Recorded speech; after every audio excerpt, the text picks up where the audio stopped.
Aux Maliens, vous n'avez pas de problème avec les Ivoiriens. Aux Ivoiriens, vous n'avez pas de problème avec les Maliens. Les Maliens ne sont pas contre les Ivoiriens. Les Ivoiriens ne sont pas contre les Maliens. Ne vous laissez pas manipuler par certaines personnes. Il y a des gens qui font des vidéos, ils veulent mettre en conflit les Maliens et les Ivoiriens ou les Ivoiriens et les Maliens. Nos autorités politiques peuvent prendre des décisions, mais nous ne sommes pas tout le temps forcément d'accord avec leurs positions. N'empêche que nous devrons rester soudés, nous le peuple, et dire aux autorités ce que nous pensons de leurs décisions. Nous pouvons ne pas forcément savoir pourquoi ils ont pris leurs décisions, mais nous sommes libres de leur dire: ah, président, on n'est pas trop d'accord avec ce que vous avez pris comme décision, mais nous espérons que ça serait la bonne décision. Mais ce qui est important, nous devrons rester soudés. Nous, la population, Maliens, ici, là, nous avons des Maliens devenus Ivoiriens. Et au Mali, nous avons des Ivoiriens devenus Maliens. Et nous avons tous les mêmes pays.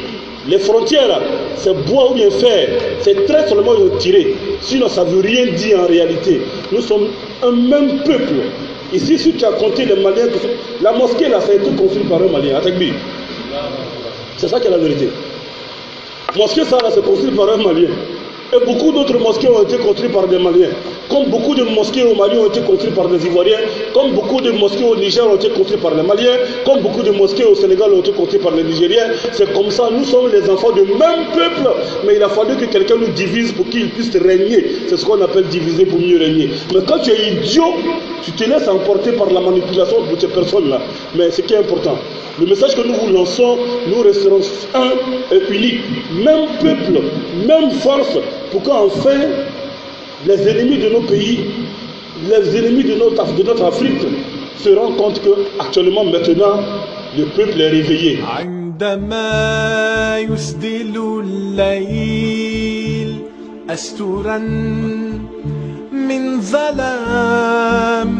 Mes frères et mes sœurs, aujourd'hui, il est important que nous sachions quelque chose.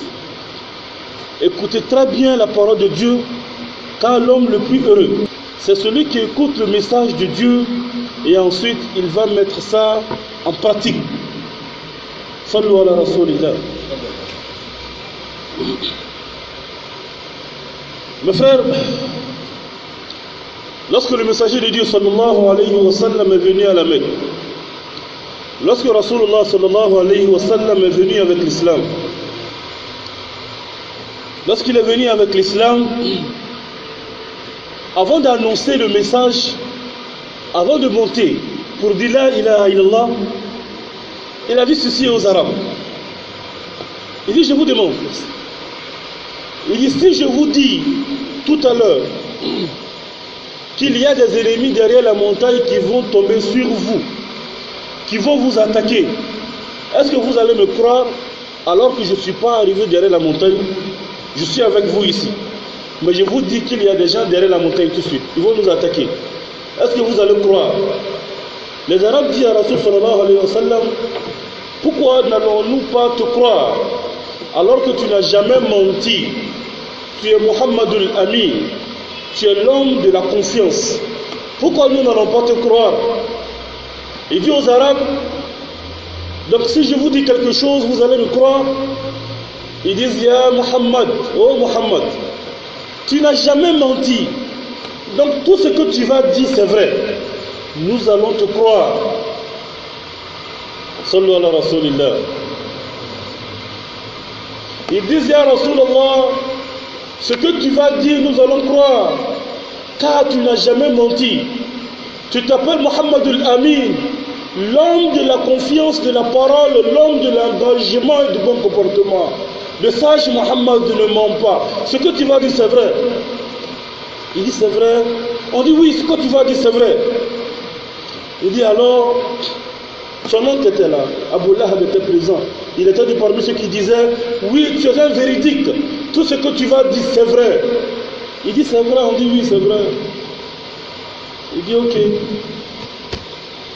J'ai un message pour vous. On dit: vas-y, dis le message véridique, Muhammad. Ce que tu diras, c'est la vérité. Dis, Muhammad. Il dit: ok, Dieu m'a envoyé pour vous dire d'arrêter d'adorer les divinités, car il n'y a autre Dieu que lui. Il est l'unique que vous devrez adorer. Il n'a pas engendré, il n'a pas été engendré, et nul n'est égal à lui. Adorez-le et ne l'associez rien d'autre.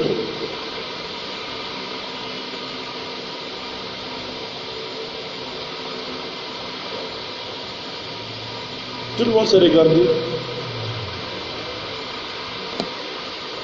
C'est quoi ça? Son oncle Abou Lahab s'est levé. C'est quoi ça? Les Arabes étaient là, tout le monde est étonné.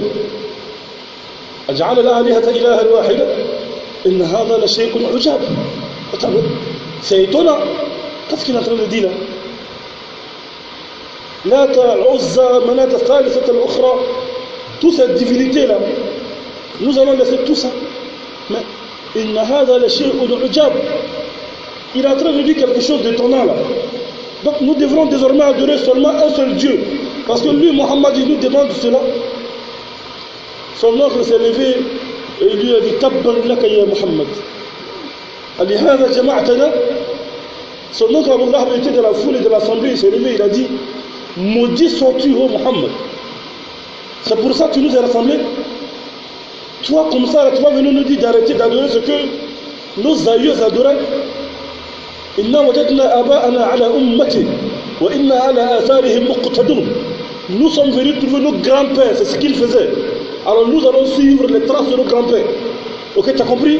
Maudit sois-tu, ô Muhammad. Tout le monde est parti, tout le monde s'est levé et le prophète est laissé à rester seul et il a commencé à pleurer. Il a su que ça a commencé comme ça. Il a su que l'exil a commencé. Il a su que la persécution a commencé. Il a su que la difficulté a commencé. Il a su que maintenant, il ne serait plus comme avant. Mohammed al-Amin, subitement s'est transformé en Mohammed al-Majnoun, le fou, le malade, le délégué, l'homme qui ne ressemble à rien.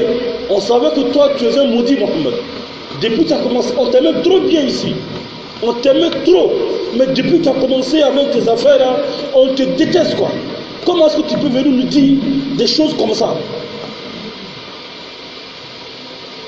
C'est comme ça, mes frères. Quand tu dis ce qui est conforme à l'assemblée, tu es l'enfant chouchouté. Mais lorsque ta vérité n'est plus notre vérité qu'on adore, n'est plus notre vérité qu'on estime, n'est plus la vérité qu'on espérait que tu vas dire, alors tu deviens Mohammed al-Majnoun, le maudit. Ils ont dit à Mohammed Sha'irun Majnoun. Dans le Coran, Allah, ils ont dit à Mohammed Sha'irun Majnoun, chanteur fou, le chanteur qui est fou. C'est ce qu'ils ont dit à Mohammed. C'est pourquoi je dis gloire à Dieu qui a fait qu'aujourd'hui nous aussi on nous appelle chanteur qui est fou.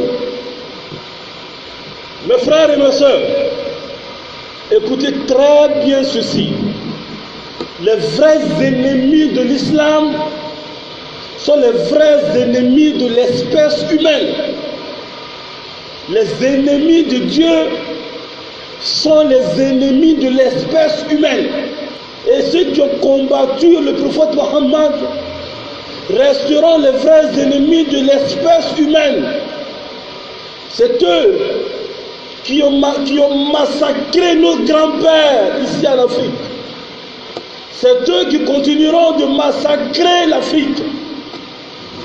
Je dis et je répète à tous les êtres humains, tous les Africains, tous les musulmans, écoutez très bien ce message d'Allah.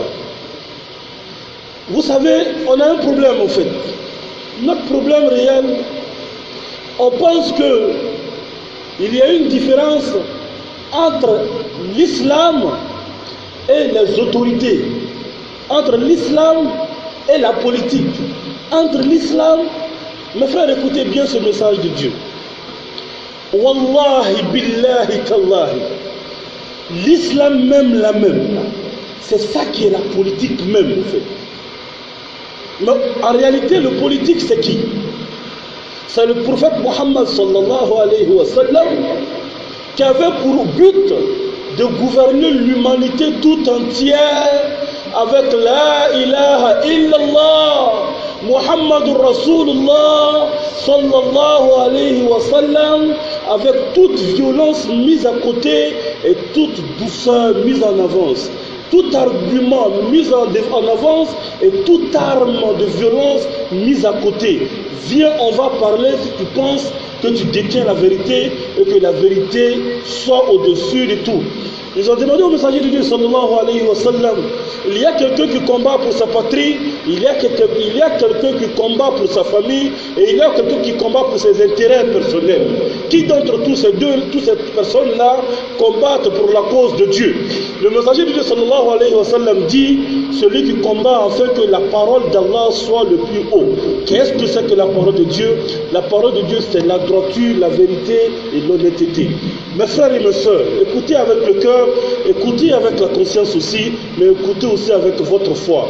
Wallah, billah, tallah, nous les musulmans et nous le monde africain, nous n'allons jamais nous en sortir en réalité tant que nous ne nous donnons pas la main. Un jour ils ont demandé à l'arbre, ô arbre, toi qui es si grand, si imposante, soit toi qui es si présente que tout le monde vient prendre de l'ombre sous toi, comment ça tu t'arranges avec ta grandeur là? Comment tu fais? Et puis petit H, on peut te casser avec ça. L'arbre a dit ceci, c'est une parole de sagesse. L'arbre a dit ceci. Il dit en réalité, c'est pas l'âge là qui me casse, mais c'est mon enfant, mon fils, bois là, qui est sorti de moi pour être le complice de l'âge là, qui permet à l'âge de me casser. Mes frères, un message à tous mes frères musulmans du monde, un message à tous mes frères musulmans d'Afrique, d'aider et de soutenir l'Afrique, le Mali et tous les pays qui sont attaqués par le terrorisme, par les bandits que tu connais et que je connais, mais qu'on appelle islamistes ou djihadistes, alors que tu sais très bien qui est en bas. Ils profitent de l'image de l'islam. Ils détruisent l'image de l'islam. Ils gâtent le nom de l'islam. Ils se font passer par des musulmans, pour des musulmans. Et ils se font financer par des bandits. Et puis quand tu veux parler de cela, on dit que tu es en train de parler de politique. Celui qui parle, qui dit qu'on parle de politique, c'est un manipulé ignorant, c'est un confidé qui ne sait pas de quoi on est en train de parler au fait. Sinon en réalité, ces bandits soi-disant appelés djihadistes ne sont pas des djihadistes que tu sais. Ce sont des gens payés par des bandits et les ennemis de l'islam pour faire d'une pierre deux coups, gâter le nom de l'islam, en même temps piller l'Afrique. Si aujourd'hui nous avons des personnes qui décident, au Mali par exemple, de ne plus se laisser faire, nous devrons prier pour ces personnes. Que Allah les soutienne et qu'il les inspire. Nous ne les soutenons pas parce qu'ils sont parfaits, mais parce qu'ils ont une bonne décision. C'est ce que nous pensons d'ailleurs. Mais nous savons qu'ils peuvent être manipulés par Shaitan. Ils peuvent être attirés après par le matériel. Ils peuvent être motivés par autre chose. Mais nous, il y a Abu Bakr Siddiq radiallahu anhu qui dit ceci. Il dit l'ennemi de mon ennemi est un ami. L'ami de mon ennemi est un ennemi. L'ennemi aussi de mon ami est un ennemi. L'ennemi de mon ami est un ami. L'ennemi de mon ami est un ennemi. En réalité, nous avons deux amis, nous avons deux ennemis. C'est pourquoi d'ailleurs, toute personne qui va combattre ceux qui veulent détruire, mes frères, écoutez très bien. Il y a un hadith du messager de Dieu sallallahu alayhi wa sallam, si bien d'autres disent que c'est un hadith daïf, mais écoutez très bien la sagesse du hadith. est très efficace quand il dit aimer sa patrie fait partie de la foi. Si des ennemis veulent tomber sur la Côte d'Ivoire et que tu ne vas pas protéger la Côte d'Ivoire, tu n'es pas un croyant. Parce que s'ils ont combattu la Côte d'Ivoire, ils vont combattre les musulmans, ils vont combattre tes frères, ils vont combattre tes mères, ils vont détruire les mosquées de ton pays. Alors combattre les ennemis de ta patrie, ça fait partie de la foi. Et nous savons tous qui est l'ennemi de l'Afrique. Abbas, ces ennemis-là, et Abbas, ces pseudo-djihadistes-là, qui veulent profiter de ça pour combattre l'islam. Et entre ça, entre guillemets, nous allons profiter pour dire aux Maliens, vous n'avez pas de problème avec les Ivoiriens. Aux Ivoiriens, vous n'avez pas de problème avec les Maliens. Les Maliens ne sont pas contre les Ivoiriens. Les Ivoiriens ne sont pas contre les Maliens. Ne vous laissez pas manipuler par certaines personnes. Il y a des gens qui font des vidéos, ils veulent mettre en conflit les Maliens et les Ivoiriens ou les Ivoiriens et les Maliens. Nos autorités politiques peuvent prendre des décisions, mais nous ne sommes pas tout le temps forcément d'accord avec leurs positions. N'empêche que nous devrons rester soudés, nous le peuple, et dire aux autorités ce que nous pensons de leurs décisions. Nous pouvons ne pas forcément savoir pourquoi ils ont pris leurs décisions, mais nous sommes libres de leur dire, ah président, on n'est pas trop d'accord avec ce que vous avez pris comme décision, mais nous espérons que ça serait la bonne décision. Mais ce qui est important, nous devons rester soudés. Nous, la population, Maliens, ici, là, nous avons des Maliens devenus Ivoiriens. Et au Mali, nous avons des Ivoiriens devenus Maliens. Et nous avons tous les mêmes pays. Les frontières, là, c'est bois ou bien fer. C'est très seulement tiré. Sinon, ça ne veut rien dire en réalité. Nous sommes un même peuple. Ici, si tu as compté les Maliens, la mosquée là, ça a été construite par un Malien, à Tagbi. C'est ça qui est la vérité.